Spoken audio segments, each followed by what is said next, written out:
John 3:16 is often called the gospel in a nutshell because it condenses the entire narrative of the Christian Bible into a single sentence. While it's arguably the most famous verse in history, its meaning is layered with legal, relational, and philosophical implications.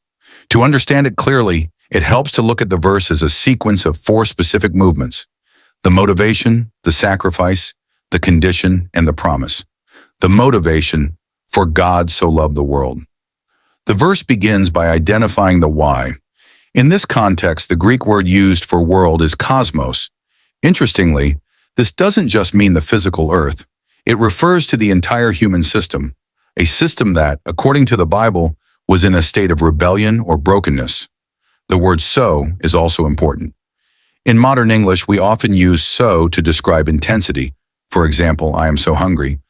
But in the original Greek, it actually implies manner. It essentially means, this is the way God loved the world.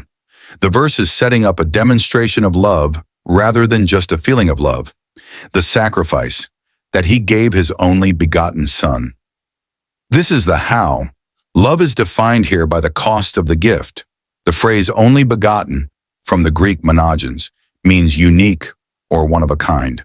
In the historical and theological context of the verse, this points to a rescue mission. The idea is that humanity was facing a debt, spiritual separation, or sin, that it couldn't pay back. By giving Jesus, the verse claims that God provided the payment himself. It portrays God not as a distant judge, but as a participant who bears the cost of the solution. The condition, that whosoever believeth in him. This is the who. The word whosoever is one of the most significant words in the New Testament because it removes barriers. It suggests that the offer isn't restricted by race, social status, or past behavior. It is a universal invitation. However, there is a specific condition: belief. In this context, belief is more than intellectual agreement, like believing the sky is blue. The biblical sense of belief implies trust and reliance. It's the difference between believing a bridge can hold your weight and actually walking across it. To believe in him means to put one's personal trust in the sacrifice mentioned in the previous step. The promise, should not perish but have everlasting life. This is the what, the final result. The verse presents a binary choice between two outcomes: perishing.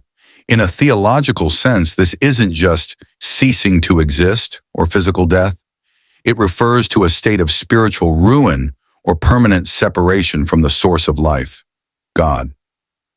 Everlasting life. This is more than just living forever, which could be a curse if life were miserable. It refers to a specific quality of life, a restoration of the relationship between the Creator and the individual. It is described as a life that begins the moment a person believes and continues beyond physical death. In summary, when you put it all together, John 3:16 is a statement of initiative. It argues that humans didn't reach up to God to fix their problems. Rather, God reached down to humans out of a sense of sacrificial love.